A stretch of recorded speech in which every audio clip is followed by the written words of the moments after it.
India youth games 2021 का आज पंचकुला में होगा आगाज। केंद्रीय गृह मंत्री अमित शाह उद्घाटन समारोह को करेंगे संबोधित। केंद्रीय खेल मंत्री और मुख्यमंत्री होंगे समारोह में शामिल। मुख्यमंत्री मनोहर लाल ने अंबाला में बने अंतर्राष्ट्रीय स्तर के ऑल वेदर स्विमिंग पूल का किया उद्घाटन। कहा, अब अंबाला को तैराकी नगर के नाम से भी जाना जाएगा।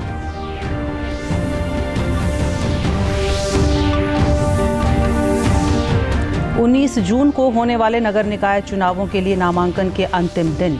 आज विभिन्न पार्टियों के प्रत्याशियों ने दाखिल किया नामांकन।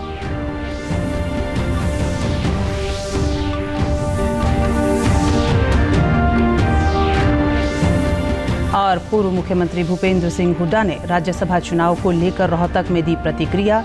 कहा, राज्यसभा की 2 में से 1 सीट पर कांग्रेस पार्टी की होगी जीत। नमस्कार, मैं रूपम अहलावत। अब समाचार विस्तार से।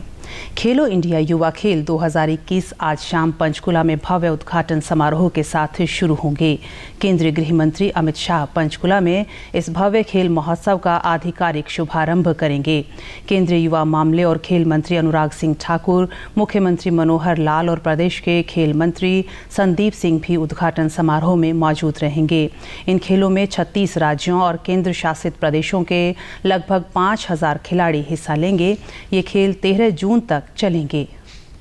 और इसका उद्देश्य देश में खेल प्रतिभा की कम उम्र में ही पहचान करना और उसे तराशना है।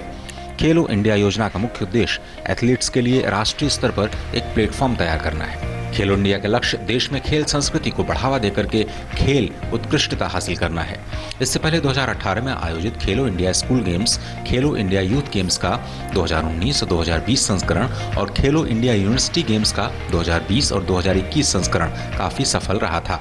खेलो इंडिया स्कूल गेम्स 2018 में दिल्ली में आयोजित किए गए थे और उनमें 36 राज्यों और केंद्र शासित प्रदेशों के 3507 एथलीट्स ने हिस्सा लिया था।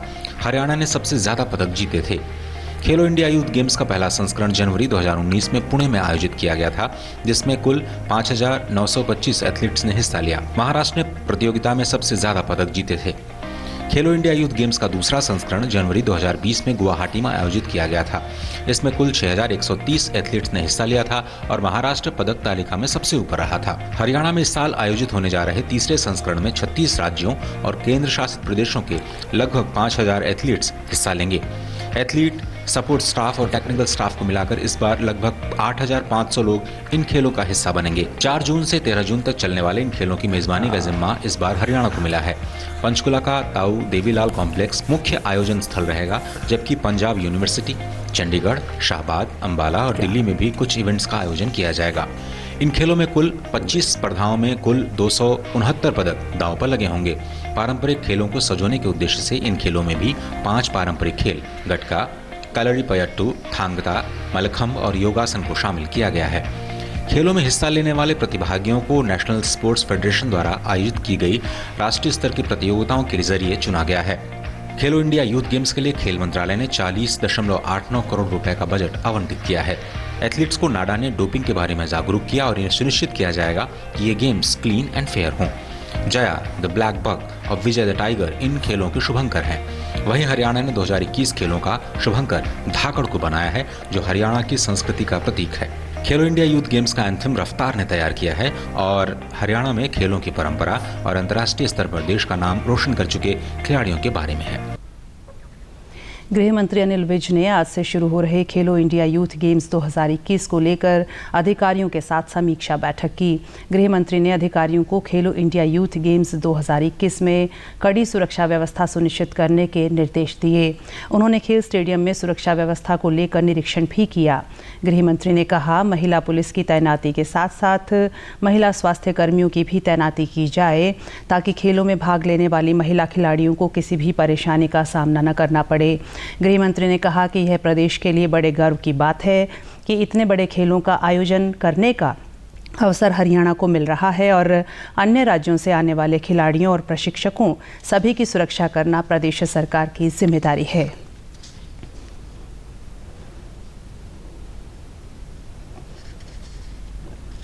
मुख्यमंत्री मनोहर लाल ने आज अंबाला छावनी के वार हीरोज स्टेडियम में ऑल वेदर स्विमिंग पूल, उपमंडल स्तरीय लघु सचिवालय, एससी बॉयज हॉस्टल का उद्घाटन किया।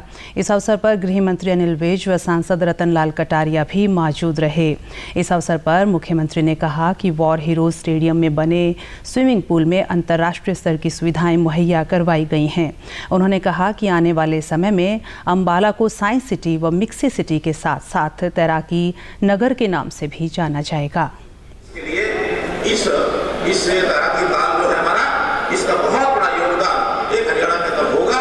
हमने विचार किया है कि प्रतियोगिताएं तो कभी-कभी होगी, चाहे वो राष्ट्रीय स्तर की होगी, एशियन स्तर की होगी, कॉमनवेल्थ की होगी, लेकिन आखिर साल भर इतना सुंदर जो परिसर बना है, इसका उपयोग हमको करना होगा। तो ऐसा एक विचार बना है जिसकी जल्दी घोषणा हो जाएगी। पूरे इस जिले के अंदर हम जैसे गुड़गांव आगे बढ़ रहा है मानव उद्योग के नाते से भी, तो इस यानी अंबाला जिले को भी हम एक प्रकार से उद्योग का एक केंद्र बनाना चाहते हैं, ताकि लोगों को रोजगार भी मिले और रोजगार के माध्यम से हम अपने प्रदेश की आर्थिक स्थिति को भी और आगे बढ़ा सकें। तो एक तो दक्षिण कोने में गुरुग्राम है, एक उत्तर भारत का, एक हमारा चाहे वो अंबाला जिला हो, पंचकुला जिला हो, क्योंकि दिल्ली चंडीगढ़ के आसपास का क्षेत्र ये हमारे जो इन्वेस्टर्स हैं उनके लिए बहुत अनुकूल है। इस अवसर पर गृह एवं स्वास्थ्य मंत्री अनिल विज ने कहा कि प्रदेश सरकार ने प्रदेश भर में विकास कार्य किए हैं। उन्होंने कहा कि खेलो इंडिया आयोजन हरियाणा में होने से प्रदेश के खिलाड़ियों को आगे बढ़ने का मौका मिलेगा।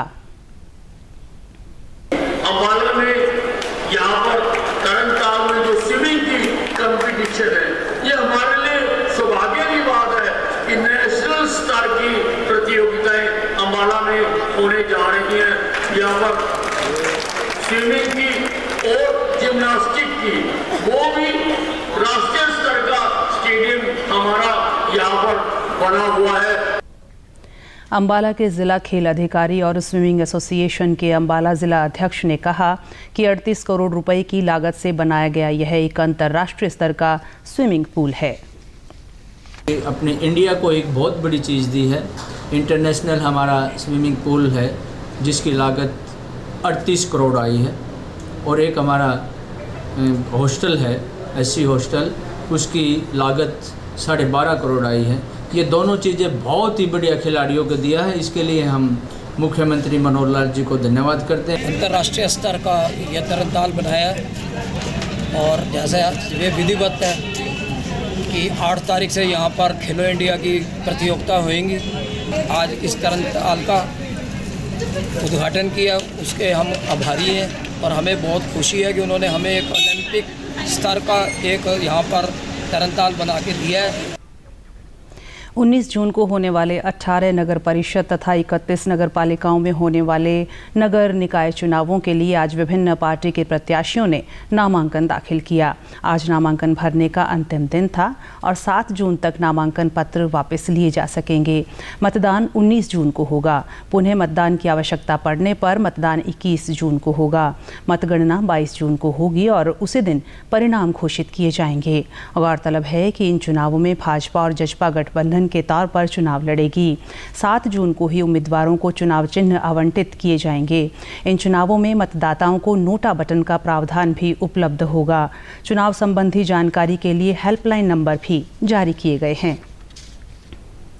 प्रदेश के पूर्व मुख्यमंत्री भूपेंद्र सिंह हुड्डा ने राज्यसभा चुनाव को लेकर आज रोहतक में प्रेस वार्ता की। उन्होंने कहा कि राज्यसभा की 2 में से 1 सीट पर कांग्रेस पार्टी जीत हासिल करेगी। उन्होंने बताया कि पिछले दिनों उदयपुर में हुए चिंतन शिविर में यह तय किया गया था कि सभी विधायकों को प्रशिक्षण दिया जाएगा। उसी के तहत कांग्रेस विधायकों को रायपुर भेजा गया है। भूपेंद्र सिंह हुड्डा ने कहा कि कांग्रेस उम्मीदवार अजय माकन सभी 90 विधायकों से निकाय चुनावों के लिए वोट की अपील कर चुके हैं। कांग्रेस का बनेगा, इसमें क्या दुविधा है? लोग कैंडिडेट सबको अपील कर चुका है, 90 के 90 एमएलए उसने 90 के 90 एमएलए अपील की है। अभी मेरे को ट्रेनिंग है, बिल्कुल ये हुआ था, सबको ट्रेनिंग देनी है। ब्लॉक लेवल पे सभी आएंगे, पहले एमएलए को देंगे, डिस्ट्रिक्ट लेवल पे करेंगे, ब्लॉक लेवल पे करेंगे। रियो ओलंपिक कांस्य पदक विजेता साक्षी मलिक ने कजाकिस्तान के अलमाटी में बोलेट तुर्लिखानोव कप कुश्ती प्रतियोगिता में स्वर्ण पदक जीता है। भारत की मानसी अहलावत और दिव्या काकरान भी अपने अपने भार वर्ग में शीर्ष पर रहीं और स्वर्ण पदक जीते।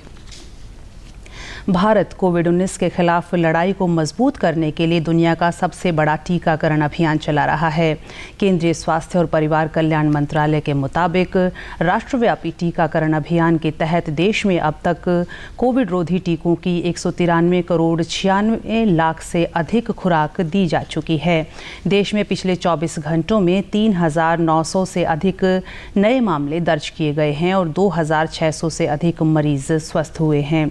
इससे कोरोना संक्रमण से स्वस्थ होने की दर 98.73% हो गई है। प्रदेश में अब तक कोरोना रोधी टीके की 4 करोड़ 35 लाख से अधिक खुराक दी जा चुकी है। प्रदेश में कोविड से 9,91,000 से अधिक लोग स्वस्थ हो चुके हैं, जबकि 895 मामले सक्रिय हैं। पलवल जिले में हर घर दस्तक अभियान के दूसरे चरण के तहत कोरोना रोधी टीकाकरण शुरू कर दिया गया है। Civil surgeon doctor Brahmdeep Singh ने बताया कि हर घर दस्तक अभियान के अंतर्गत स्वास्थ्य कर्मियों द्वारा घर घर जाकर वैक्सीन न लगवाने वाले लोगों को टीकाकरण के प्रति जागरूक किया जा रहा है। उन्होंने बताया कि टीकाकरण कोरोना वायरस से बचाव के लिए प्रभावी तरीका है। हम सब लोग देख चुके हैं कि कोरोना से बचने में वैक्सीन का अहम योगदान रहा। हर घर दस्तक कार्यक्रम का उद्देश्य ये है कि हम समाज के आखिरी व्यक्ति तक जुड़ पाए। कुछ लोग ऐसे हैं जो बचे हुए हैं। हर घर दस्तक कार्यक्रम का यही है उद्देश्य कि हम घर घर जाएं और उन सब लोगों को आइडेंटिफाई करें कि जो लोग बच गए हैं वैक्सीन लगवाने से और जो लोग वैक्सीन लगवाने से को लेकर उदासीन हैं, उन्हें समझाया जाए। एएनएम शारदा देवी ने बताया कि इस अभियान के तहत अभी तक टीकाकरण नहीं करवाने वाले लोगों को वैक्सीन लगाई जा रही है ताकि कोई भी वैक्सीन से वंचित न रहे। टीकाकरण करवाने वाले लोगों ने बताया कि इस अभियान के तहत उन्हें घर पर ही कोरोना रोधी वैक्सीन की सुविधा मिल रही है। लोगों को वैक्सीनेशन के बारे में जागरूक कर रहे हैं। फील्ड में भी जाकर के उनको घर घर जाकर के भी हम वैक्सीन लगा रहे हैं। उनको बता रहे हैं कि इस बीमारी, ये कौन सी बीमारी से क्या वैक्सीन किस बीमारी के लिए लगाई जाती है। स्वास्थ्य कर्मियों के द्वारा घर घर जाकर के सभी को वैक्सीन लगाई जा रही है। मैंने भी अपना टीकाकरण करा लिया है और मैं आप सभी लोगों से अपील करता हूं कि आप भी अपना टीकाकरण अवश्य करें। स्वास्थ्य कर्मियों द्वारा घर घर वैक्सीन लगवाई जा रही है और मैंने वैक्सीन लगवाई है और आप भी वैक्सीन लगवा लो। कैथल निवासी संध्या प्रताप ने यूपीएससी की परीक्षा में 142वां रैंक हासिल करने में सफलता पाई है। संध्या प्रताप ने अपने तीसरे प्रयास में यह कामयाबी हासिल की है। संध्या ने बताया कि उसकी प्रबल इच्छा थी कि वह लोक सेवा आयोग की परीक्षा को पास करे, इसलिए वह अपनी नौकरी छोड़कर तैयारी में जुट गई और कड़ी मेहनत कर उन्होंने यह सफलता पाई। संध्या ने अपनी इस कामयाबी का श्रेय अपने माता पिता और परिजनों को दिया। 142nd रैंक मिला है यूपीएससी सिविल सर्विसेज एग्जामिनेशन में और बहुत अच्छा लग रहा है। इसका सारा क्रेडिट मैं अपने पेरेंट्स और अपने भाई को देना चाहती हूँ और उसके लिए बहुत मेहनत की, उसका फल मिला, उसका बहुत अच्छा लग रहा है। जब मेरा शुरू में पहले प्रीलिम्स नहीं हुआ था तो थोड़ा लगता था, लेकिन अभी इस बार सारा रैंक आ गया है तो हाँ की मेहनत से फल ज़रूर मिलता है। संध्या के परिजनों ने कहा कि वे संध्या की इस उपलब्धि पर बहुत खुश हैं और उसकी यह उपलब्धि कड़ी मेहनत और लगन का फल है। उन्होंने कहा कि संध्या ने पूरे जिले का नाम रोशन किया है। बस बहुत ज़्यादा खुशी हो रही है और जो हमने इतनी इसके साथ बच्चे को, जैसे हमने इसके अंदर टैलेंट देखा था भाई ये कर सकती है, जैसे इसको जीके वगैरह काफ़ी अच्छी स्ट्रॉन्ग थी शुरू से स्कूल टाइम से, तो इसके पापा ने इसको बहुत मोटिवेट किया। बहुत अच्छा लग रहा है, बच्चे की मेहनत सफल हुई और गुड़िया ने भी बहुत मेहनत की है और उसका जो परिणाम है बहुत ही बढ़िया निकला। शुरू से ही बहुत सिंसियर नेचर की है और शुरू से ही क्लासेस के अंदर टॉप रैंक पे रही है। वास्तव में जो विद्यार्थी मेहनत करते हैं वो कभी असफल हो ही नहीं सकते। उनको उस मेहनत का फल जरूर मिलता है। एक देर हो सकती है परंतु अंधेर नहीं है, उसका फल अवश्य मिलता है। मुख्यमंत्री मनोहर लाल ने चंडीगढ़ में स्थायी वित्त समिति की बैठक की अध्यक्षता की। उन्होंने जापान इंटरनेशनल कॉपरेशन एजेंसी से 2600 करोड़ रुपए के वित्त पोषण को स्वीकृति प्रदान की है, जिसका भविष्य में किसानों को सीधा लाभ मिलेगा।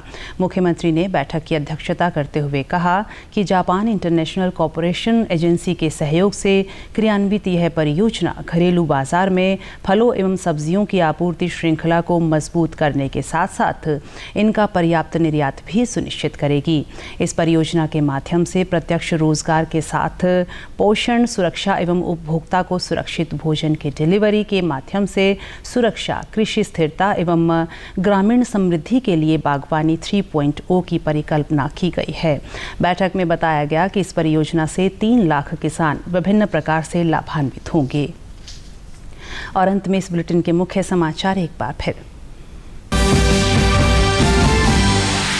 खेलो इंडिया यूथ गेम्स 2021 का आज पंचकुला में होगा आगाज। केंद्रीय गृह मंत्री अमित शाह उद्घाटन समारोह को करेंगे संबोधित। केंद्रीय खेल मंत्री और मुख्यमंत्री होंगे समारोह में शामिल। मुख्यमंत्री मनोहर लाल ने अंबाला में बने अंतर्राष्ट्रीय स्तर के ऑल वेदर स्विमिंग पूल का किया उद्घाटन। कहा, अब अंबाला को तैराकी नगर के नाम से भी जाना जाएगा।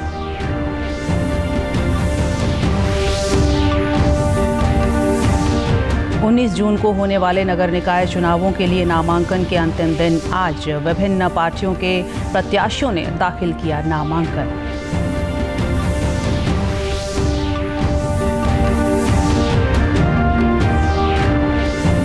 और पूर्व मुख्यमंत्री भूपेंद्र सिंह हुड्डा ने राज्यसभा चुनाव को लेकर रोहतक में दी प्रतिक्रिया। कहा, राज्यसभा की 2 में से 1 सीट पर कांग्रेस पार्टी की होगी जीत। समाचारों में आज इतना ही। नमस्कार।